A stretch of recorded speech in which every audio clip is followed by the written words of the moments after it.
Bismillah walhamdulillah wa salatu wa salam ala rasulillah. Today has been an interesting day. Listening to where it is that people have been coming from with the issue of what took place at the border and how people are constructing the whole situation. Clearly,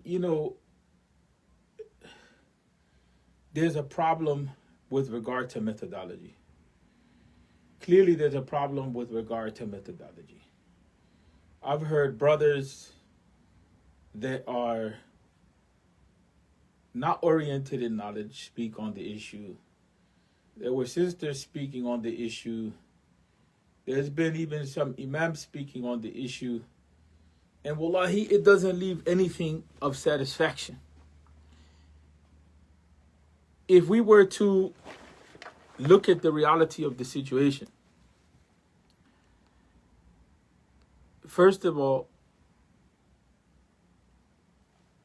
people are saying that there was shirk that was committed. And so I begin to ask, shirk committed by who? And they say, well, Sheikh Umar committed shirk. And so I say, okay, so if you say that he committed shirk, explain to me how he committed shirk. Did he commit an act of shirk? Did he make a statement of shirk? There was a snippet, a picture that was taken of a sister, and someone was making dua over her. And the picture, the camera caught her with her eyes closed, or the way that they took it, her eyes were closed, and the hand of a priestess was over the person. First of all, and the issue here is extremely important. What are we talking about? What are we talking about? Like, the issue is, like, we have to identify really what went on and what took place. What are we talking about? There's two issues here. One is the religious leaders that were there and what they were doing. And then the other is, why were they there? What was the purpose of being there and what was going on outside of religious activity? The religious leadership that went there came from a number of different religious backgrounds. So it was a representation of religious leadership that went to the border, right? And they went to the border to address the situation of immigrants, right? The situation of immigrants, the situation that is taking place with those people who are migrating.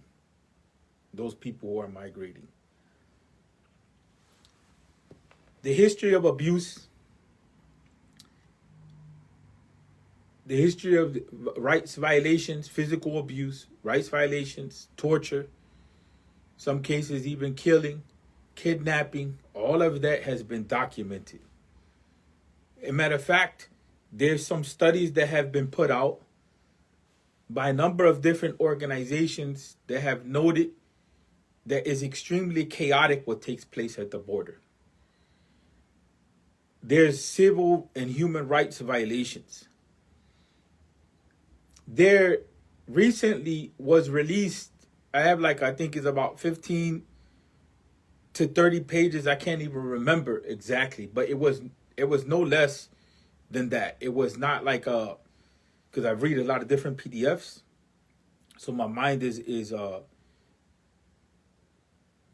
confusing the issue. If not 38 pages, I actually had posted it on my Facebook page, and it's a PDF which is documenting what took place at the border in recent times, or what took place with the migrants who were taken at the border, and from those regions in that region in the country, what has happened with people in ICE facilities. more specifically, we know that a report came out that was talking about hysterectomies, which is basically sterilizing of people. We know that there was thousands of children that went missing. We know that the situation is a crisis situation of humanitarian proportions. We also know, because we have a sister that works with both sides of the border, in certain segments of the border, we know that Muslims also are on the Mexico side. They also are suffering on the other side of the border. We even were trying to build a masjid for the situation of those who are on the border. Sister Hamza from Latino Muslim Foundation, for a couple years now, we were trying to raise funds for that project. And there was a lot of back and forth that was going on over the issue. So it's not like we don't have hands-on experience, hands-on understanding, ground sight as to what is going on in the border. And we also have studies, and we also have organizations, human rights organizations and human rights monitoring organizations that have talked about what's going on at the border. And so we know that it's a crisis situation. We know that there's violations, and we know also that Muslims are involved, for those who only are concerned with Muslims and they're not concerned with human beings in general. So you have all of that going on, and it's been going on for a while. We know that our tax dollars were even being siphoned to this whole concept of building a wall. We know that that has been in the major spotlight. And we know that Trump by himself is not only part of the problem. We know that this issue was actually taking place in the Obama administration. The issue of what was going on with immigration and problems at the border and so on and so forth. So Trump alone can't be blamed for that problem. There is a problem that goes back historically for a long time with the way that this issue was dealt with. And a lot of people don't really understand this issue because they don't understand that culture. They don't understand that type of migrant culture. It was a time when the Republicans turned a blind eye, and others, the Democratic Party, to people coming over the border because they wanted these people to come in to be unaccounted for labor, right? And so there was a town in Ohio, it was called Painesville. I remember about 20-something, maybe about 25 years back, Painesville, Ohio. It was one of those towns that was flooded with migrant workers. And the whole city, the whole town was against, in specific, the Mexicans that were coming over, the school system. You had church attenders, you had the police force, you had the whole town. But that was during the time when Dole was trying to become president. But at the same time, people were taking advantage of the, low-cost labor, if not abusing people overall. And so with time, they became integrated. So this problem of migration has been here for a while. And it is something which is used by the system when they want to use it in one way, like when they want to exploit the labor, they allow the migrants to come in. When they wanted to make it a political football, or they feel that there's a cultural invasion, or it becomes a racism issue, or whatever it may be, then they talk about it in a different way. Both parties are problematic in this regard, and it's been going on for a very long time. So we know that it's a crisis situation.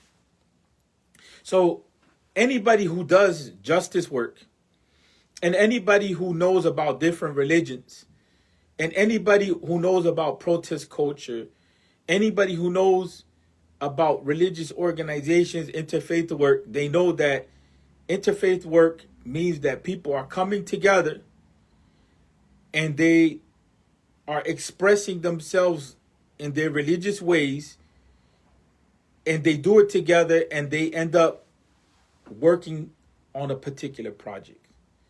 Does that mean because somebody is praying in a specific way and they're doing it in your presence, does that mean that you agree with that in your heart? هذا تقريب بالقلب. You know what I'm saying? Does that mean that everybody that's there, they're agreeing with each other 100%? There may be some mistakes that are made in that whole situation, but that doesn't mean that you are actually participating in that. Let's be a little more mature in that, understanding. And so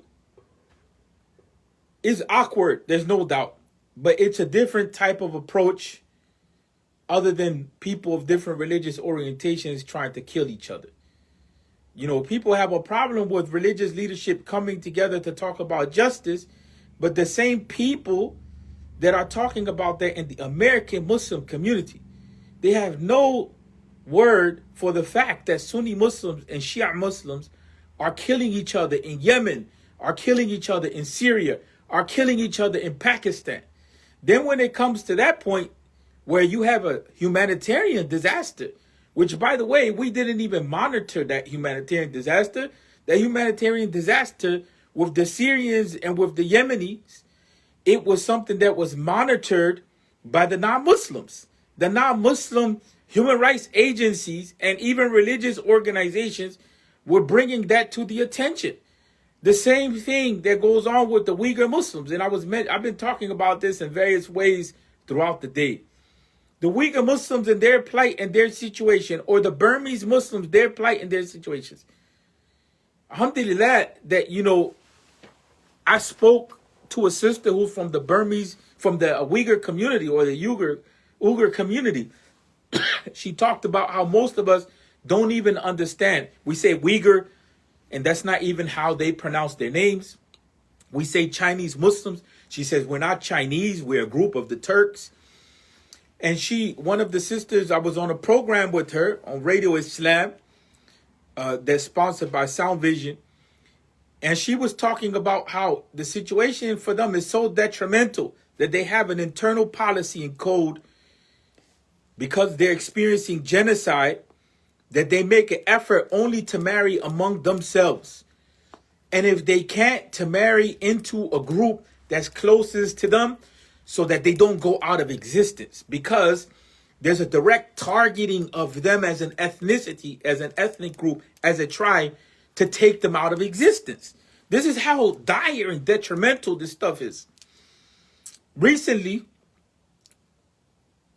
a person of interest sent me a video of what's going on in Mexico, and a lot of people don't know that there's water fights going on in Mexico. Some of this stuff, I put it on my Facebook page. And they don't know that there are actually people disappearing, dying, being in prison because they're fighting over water rights between the U.S. and Mexico. Because there's some sort of treaties that were written out in the early 1900s, and there's conflict over natural resources. And so that is one of the reasons, among other reasons, of why that's pushing people across the border.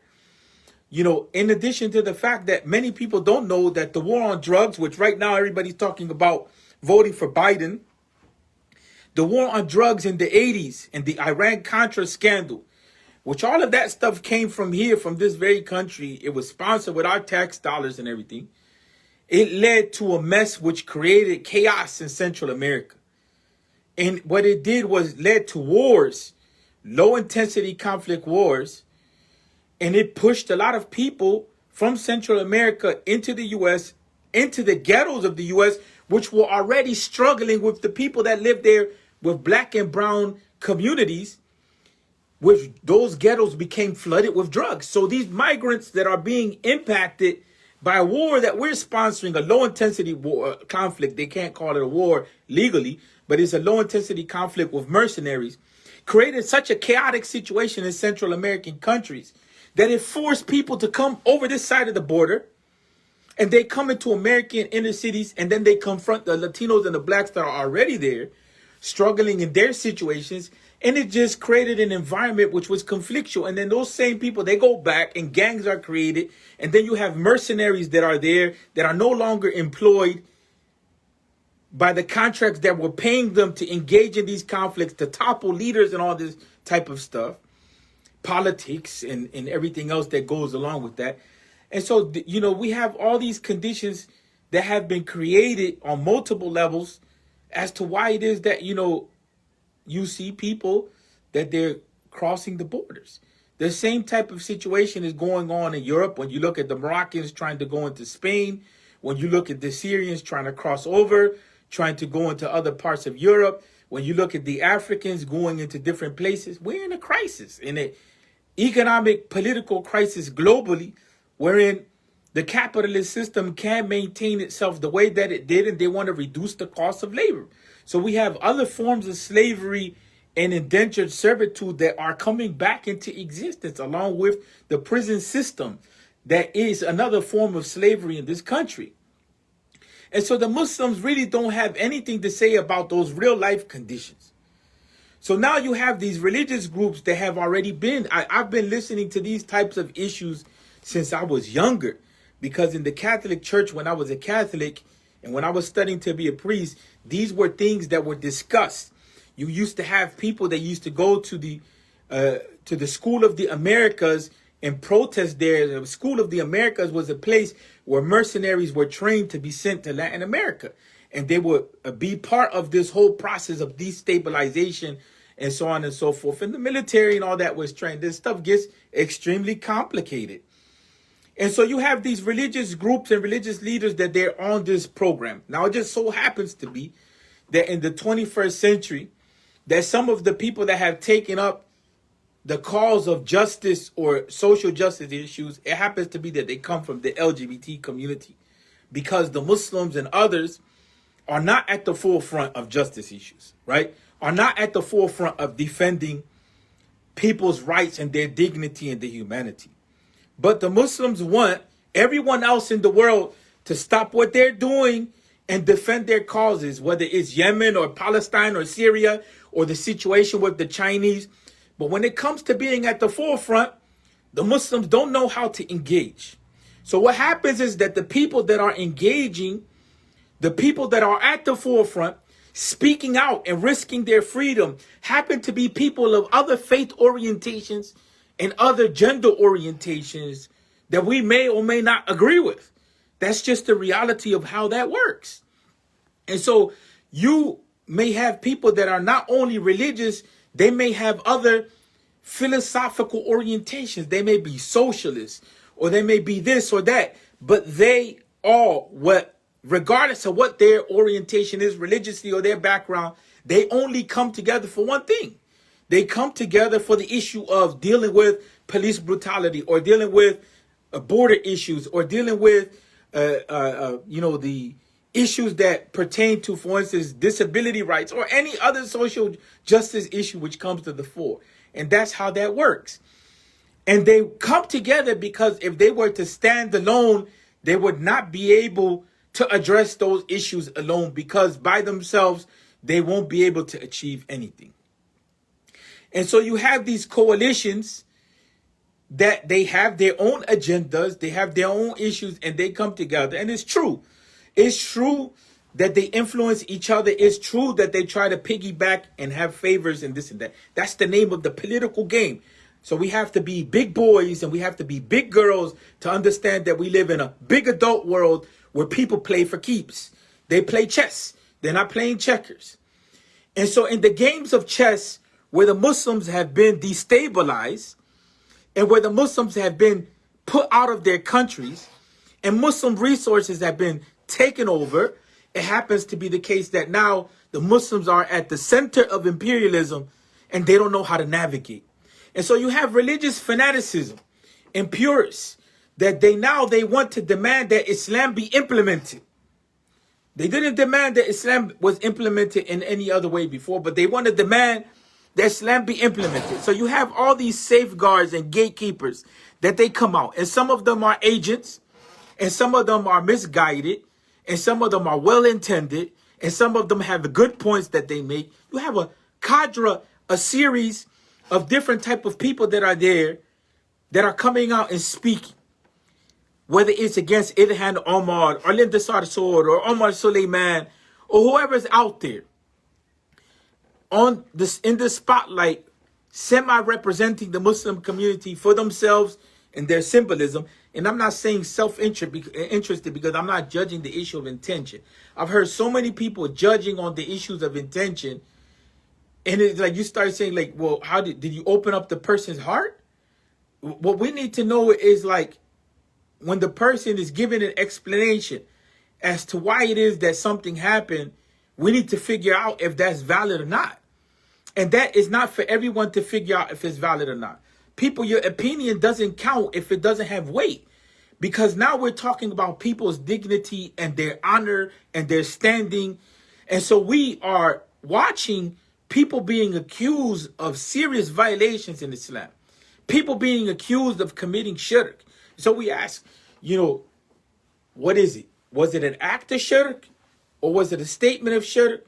How is it that you're coming to this conclusion? Don't give me a video that is being interpreted by someone to say that an act of shirk was committed.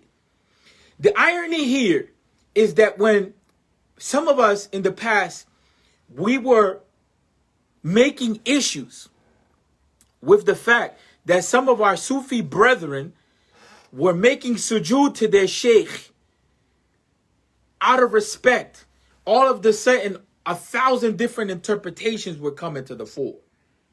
1,000 different interpretations were coming to the fore to give an explanation as to why that wasn't shirk.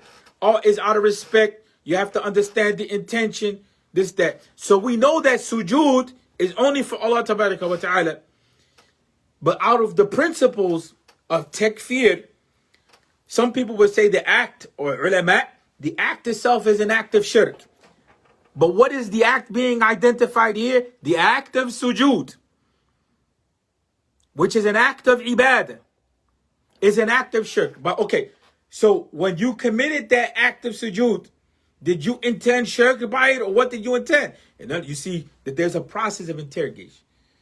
There's a process of interrogation so that we come to determine what it is that the person intended and what it is that was enacted, and how is it a violation. There's a process.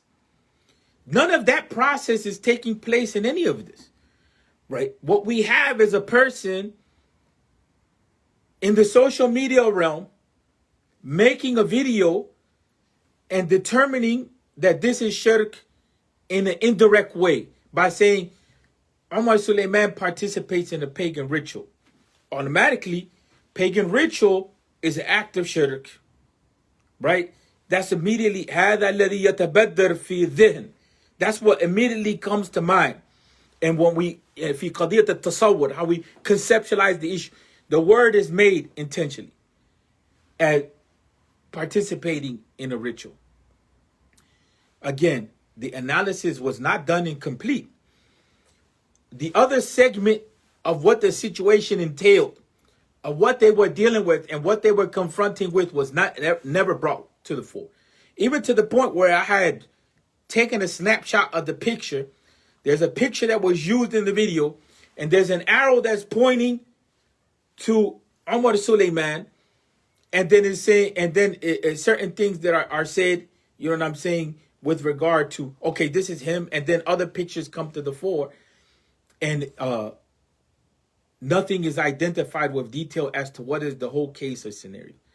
So, for instance, the fact that there were armed soldiers never was mentioned.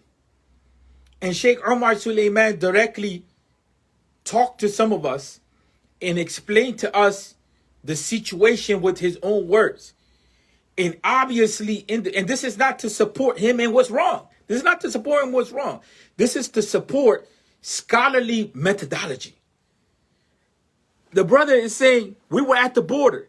Guns were taken out on us. And on the other side, people were being tear gassed. So all of those religious people were coming together in whatever type of organization that they had, and everybody is expressing themselves to some sort of higher power that they believe in. Does that mean that everybody is necessarily believing in the same thing? Does that mean that they're in that situation and saying, well, I believe in the same God as you believe in? You know what I'm saying? Or I agree with this shirk. It's an uncomfortable situation. They came together as religious people, not to celebrate a kumbaya situation that is only everybody. We're all religious people with one religion and there's no differences between us and everything goes. No, the intention of going there was a demonstration of support for those people who are being oppressed at the border. It happens to be that Muslims joined in that. Were there mistakes that were made? Even Sheikh Omar Suleiman says, yes, there were some issues that were problematic. Anybody that goes to protest knows that there's issues that are problematic. Anybody that goes, some people say, well, that's why you don't go to protest. So what are you supposed to do when you're seeing human life taken? What is the position as Muslims that we're supposed to have?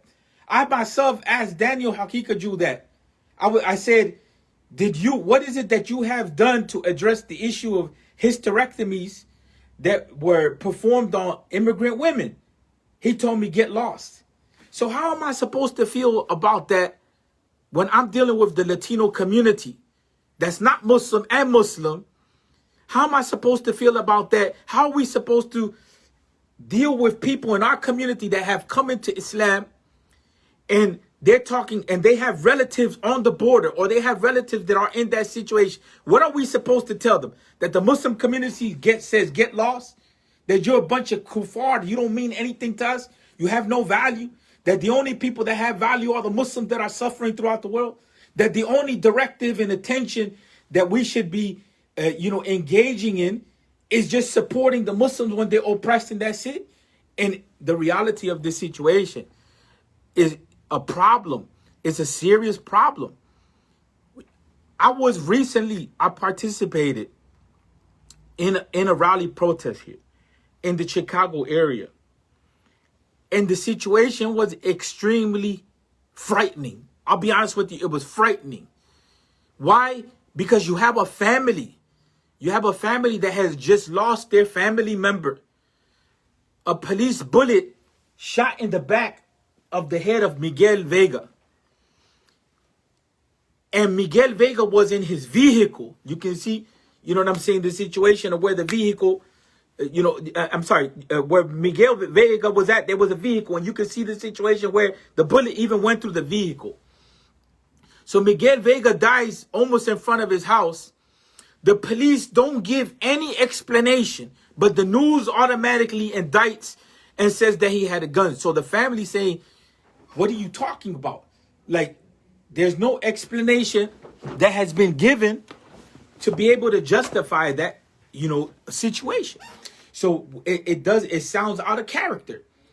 And so the family was waiting for a response. Up to now, there was no response that came. The frightening situation was that as the family was trying to rally and draw attention and in protest, the police were blocking them every step that they took. So they're confronting the police and they're saying, we want answers. When I looked at the scenario, I felt like we were in El Salvador or someplace overseas where you just have people disappear. I'm looking at this family, little children, adults, and they're with signs that we want justice for our family member. And so this is the plight of the Latino community nationwide.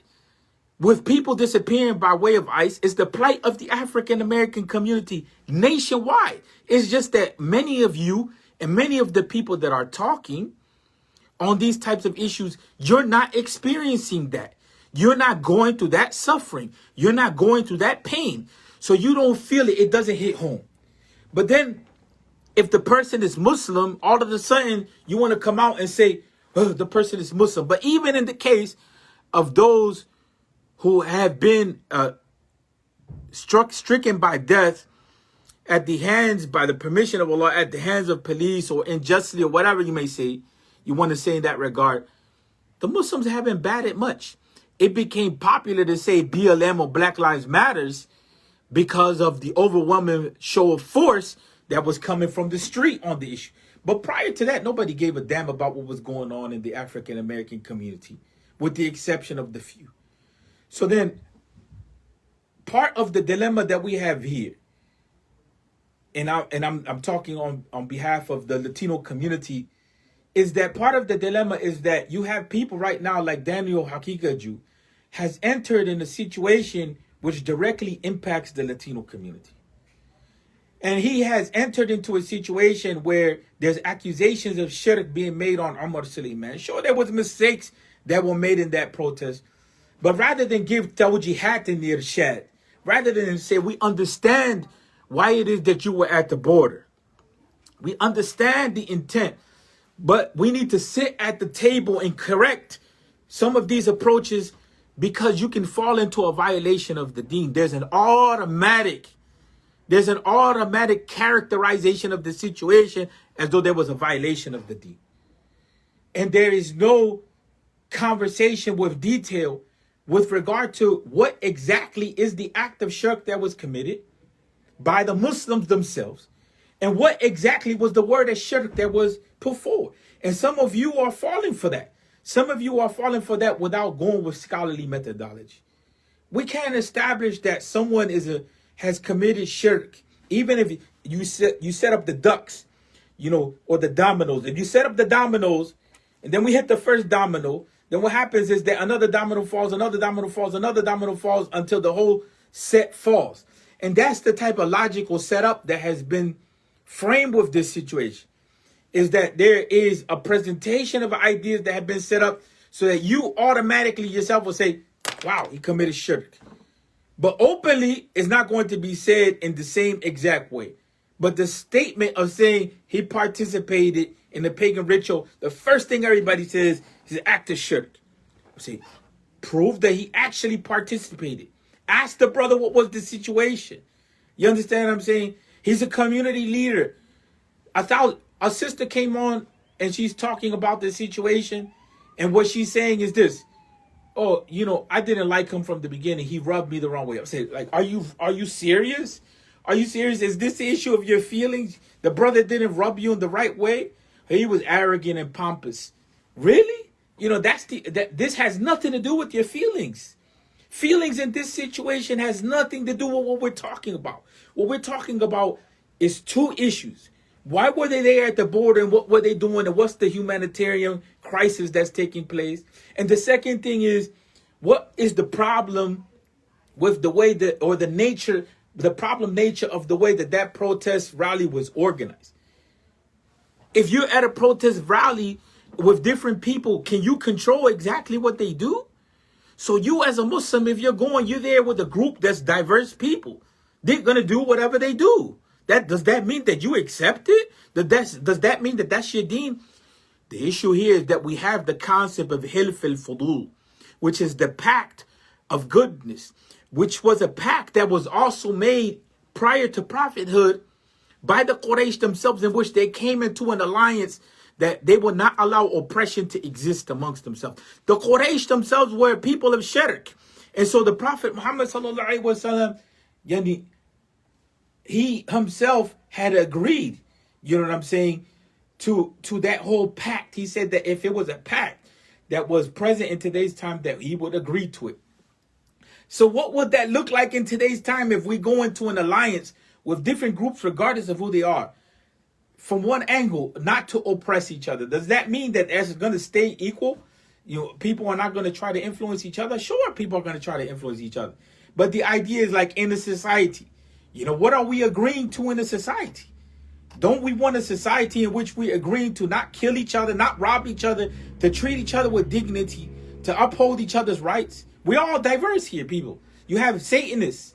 You have people that believe in science. You have people that believe in the Torah. You have people that believe in the Injil. You have people that believe in nothing. You have a whole bunch of people. But as a society, at a certain point, we're going to have to come into an agreement to not to oppress each other, right? That's the reality, to coexist. Or else, if we can't come to any sort of agreement in a social contract of that nature, the only thing that's left is us taking out weapons on each other and going to war with each other, which is where this society is headed if we don't put a stop to the direction that things are going in. If you look at these protests and how they have unfolded, if you look at the oppositional forces and the forces that are influencing, if you look at the FBI reports that law enforcement have been infiltrated by white supremacists, if you don't look at gangs even, if you don't look at all of these types of forces that are here in the society, then you're not aware of the dangers of what type of situation that we're in. And so, for instance, if we're going to talk about the problems that are here, we can't just make this a Muslim bubble affair. What I mean by the Muslim bubble affair is that the Muslims want to live in their own little universe in which they think is controlled by Islam, but the only thing that they have is Salah. And so we're arguing over the masjid and what goes on in the masjid. We even arguing over salah, where you put your hands at. We're arguing over aqidah, who has the right aqidah, who has the wrong aqidah. We're arguing about how you do purification of the heart. What is the right approach? What's the wrong approach? What's left, people? What's left? Everything is up for debate. In this whole situation, not one time was it mentioned that there's oppression in the land. As a matter of fact, someone told me, show me that it's an obligation in Islam to go to the border and talk about the issue. And that's where I pull back and I say, I don't have to prove to you anything. If my people are under attack, if a human being, regardless of their background, is unjustly treated, then I have an obligation of addressing that issue, regardless of their background. We have an obligation to justice as Muslims. So that type of thinking coming from the Muslim community or whoever it is that associates with the Muslim community to provoke, because this is another thing that people are making comments and they don't even have real profiles. You understand what I'm saying? So there's multiple issues here. Why are you trying to come at a Muslim organization that you know that has influence? Why are you trying to come at a Muslim leader that you know that has influence? Are you trying to undermine the Muslim organization? Are you trying to undermine that Muslim leader? If it was the issue of a din al-nasiha, if it was the issue of good counsel, then correct the act of demonstration for justice. Correct the act of ibadah. Correct the situation. Show us where we can correct it. Then we can start to believe that there's good interest. But when you come to the fore and you're trying to when you're trying to collapse people, and that seems what your approach is, that's where we start to back up and say, like, what is the intention here? I thought the intention was to support the practice of Islam. We can't just sit silent. Muslims themselves are at the border. If you were to listen to the report of those that are working, Muslims themselves are the ones that are getting caught up in that situation. And so, fine, you don't want to deal with the Mexican community or the Central American community or the Africans or anybody else who's not from your tribe and your situation. But what about your brothers in faith and your sisters in faith? You're going to abandon them in that scenario? Okay, so because you abandoned them in that scenario, now who's going to pick up the justice issue for them is the same groups that you claim that are problematic that you don't want to deal with. It's going to be the LGBT groups. It's going to be the Christian liberal groups. It's going to be the socialists. Everybody else is going to jump on board of the justice issue, and they're going to address that. And they're going to be the ones that are on the front line to try to defend the rights of your people in faith that you abandoned. And that's the scenario here. That's the reality of the situation here. And so, people, I'm going to shut this down. When we start claiming that a person made shirk, you better bring to the fore the act of shirk exactly, and you better make sure that the intention was shirk, and you have to prove that is shirk. Or the statement. You can't just come and invent stuff in that regard. With regard to the issues of justice, when it comes to these protests and all this, sure is problematic. At the moment, we don't have alternatives for how to deal with this. Whether it's police violence on the street, or whether it's that situation of police violence at the border. We don't have a real way to deal with this stuff. That's why people are in coalitions and allied with different groups. It doesn't mean that they themselves, are adopting those belief systems, but it means that they're united with other people to address a particular issue, just like you do on your job. Just like you do on your job. Just like you come together on your job. Just like you may buy services from a particular store, and that person may not be a person that you agree with, or you have the same religious background. You're going into a contractual economic agreement. Just like you are part of a society, part of a city, part of a state, part of a town, part of a government that does things that you may agree with or things that you don't agree with. That's the reality of what we're dealing with. And in the past, how Muslims dealt with that was they would say you had to make hijrah. Where are you going to make hijrah to, people? Where are you going to go to? So the reality is that it's all, weighing harm and benefit at this point. And so it's not fair to come at it from this approach. It's not fair to come at it from this black and white approach. This I gotcha. I can prove. If we're going to talk about dealing with issues properly, We should be coming up with solutions to the situation. We should be correcting. We should be bettering the situation. We should be speaking from actual proof. We should give people some benefit of the doubt. We should be in a position where we're talking about actual facts, and we should be talking about how it is that we're going to address what it is that we're facing in a systematic way. The option is not to just isolate yourself. And I talked about that. The option is not this bubble life that Muslims have, that they're speaking from lack of experience on the ground. And that's what a lot of brothers are doing. And a lot of sisters, that's the approach that they take. They're speaking from that side because it's nice. You know, I can speak from this room here, and I can use this podium and talk about life. You know, but then the question is, what about my relationship to life on the ground? What about life overall? And we all know, let's be real, we all know that upholding our Islamic practice is not an easy affair. This whole concept of, well, corruption of the youth, that, you know, they're corrupting the youth. You know, in reality, are they corrupting the youth? You know, are they corrupting the youth, or are the youth faced with having to live in a society which has a number of different approaches, faced with going to schools that are teaching a number of different things, faced with going to masajid that are not really addressing the issues, faced with listening to so-called talking heads which don't talk to them, don't address their issues, don't want to deal with anything. That was the same thing with the movie Cuties. The problem wasn't necessarily the topic that the sister raised, because it was a Muslim sister or a Muslim that, you know, had raised the issue on Cuties. The problem wasn't the topic of sexuality. The problem was that she decided to do online a visual production which involved youth. But she could have easily did that in the storyline. She could have easily done that in a book, and it would have been controversial. But the points that she raised were points that have to be addressed. That you have a set of values that some Muslims are extremely, you know, controlling and tight on how you will express yourself as a male or female, and male-female gender interactions, and the whole concept of sexuality and what you do in it, and this very closetish and orientation where sometimes it's not addressed. And then on the other side, you have children that are growing up like that, being put in situations where they're going to school where children are trans, where children have girlfriends, where children are LGBT, where adults, they're watching adults have boyfriend and girlfriend. They're on YouTube seeing what they see. So she's right that how do you address this? It's not addressed by anyone at all. Is because when it is addressed, there was an imam in Ohio that tried to address this issue in the masjid, and the parents shut him down. The parents completely shut him down. And so the parents don't want to address it. The imams don't want to address it. The mashaykh don't want to address it. The masjid administrations don't want to address it. Where is it addressed? It becomes addressed in the friends circle. It becomes addressed in the chat rooms.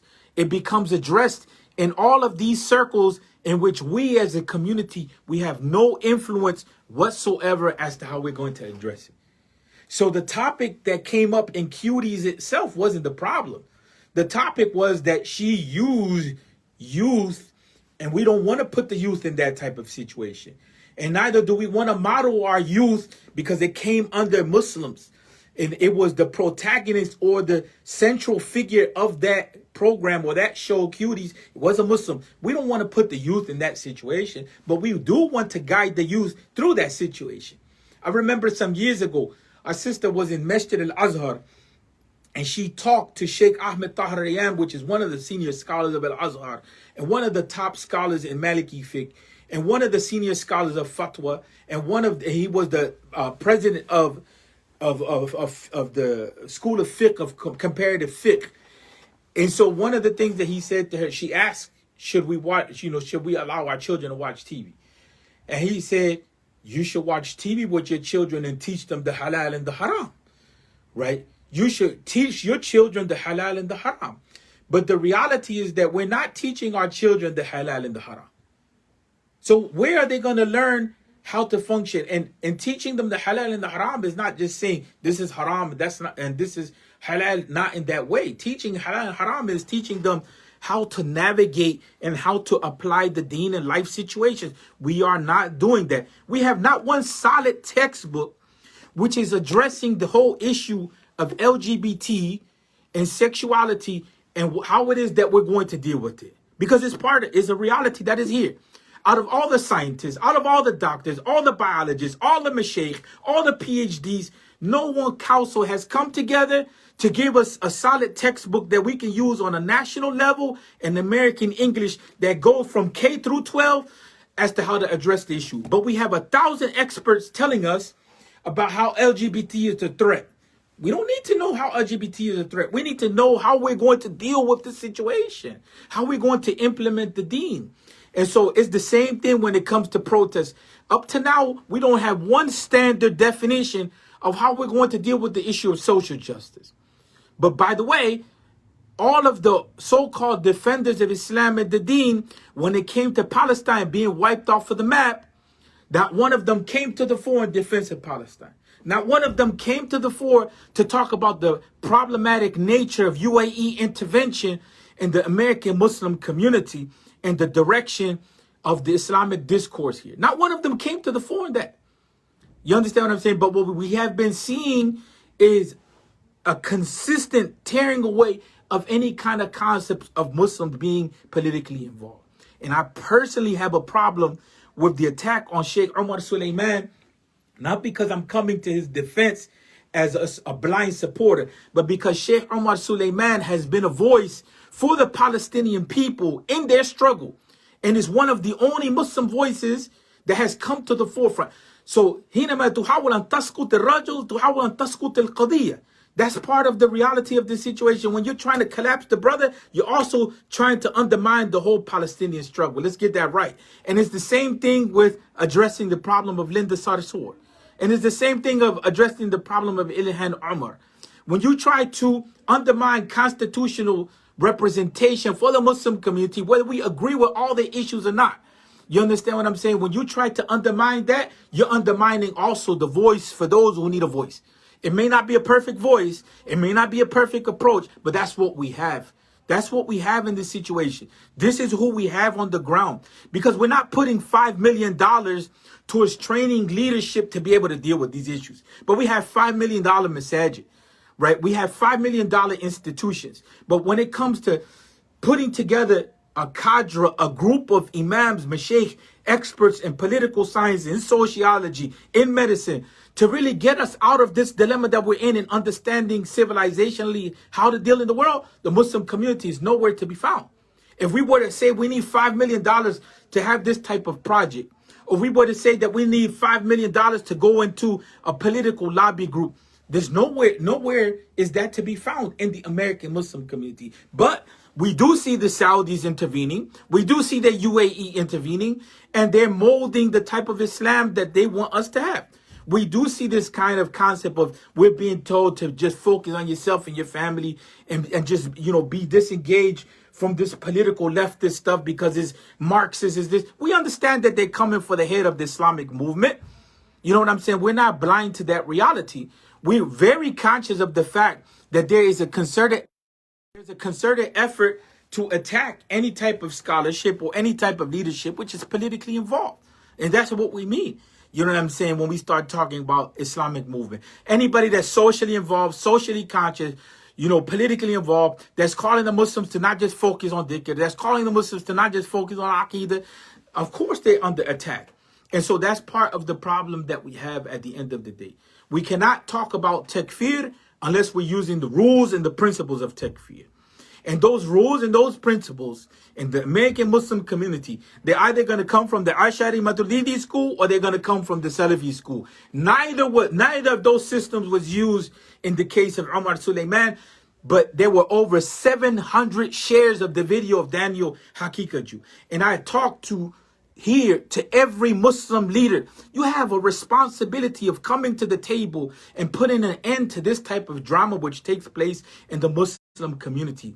You have to come together and you have to say that these are not the standards that we should be addressing this by. We have to come to the table and talk about how we're going to deal with humanitarian crisis and justice issues, and what are proper standards or better standards for coming together with coalitions. How can we address this issue? We have experts, but they have never been brought to the table. You understand what I'm saying? We can't continue on this, because we're going to end up collapsing our masajid. We're going to collapse our institutions. We're going to collapse our leadership. And at the end of the day, we're going to be psychologically and spiritually tapped out and collapsed, because we're not going to have anywhere to turn to. This is where we're headed, people. It's an obligation that we properly address this. It has to be addressed at the national level. It has to be addressed at the state level. It has to be addressed at the local level by Muslim organizations and leadership. We're not going to agree 100%, but we can't continue with destroying each other on social media in this way. You know, it's not going to work. And we can't accept that the most, abraz al-nas fi qadiyat al-haraka, those who are out there in the movement, operating in this society, that they're the most visible of symbols. We can't take that they're just undermined and destroyed right away like this and we jump on it. What kind of community are we in this regard? So I end with that note. The message is clear. It's been sent, but we have to realize takfir is serious, and these principles. We have to have tangible evidence. Evidence is not somebody talking in a snippet. This has to go through a scholarly process. And I'm shocked we didn't bring it to the attention of the senior scholars of the U.S. community. You understand what I'm saying? There's many senior scholars here. It hasn't even been brought, but we are allowing ourselves to fall into a pit hole. And the same thing with other issues. We're not dealing with them systematically and addressing them appropriately. And our solutions are what they're doing is causing us to fight each other. We give the best of intentions, but we also know, and I'm closing this down. We also know that there's agents among us. We also know that there's disrupting forces among us, either for personal interest or otherwise. So we're not stupid to that regard, but we also know that we are not following proper principles and we don't have a sound vision. And we have to come back to that. Assalamu alaikum wa rahmatullah.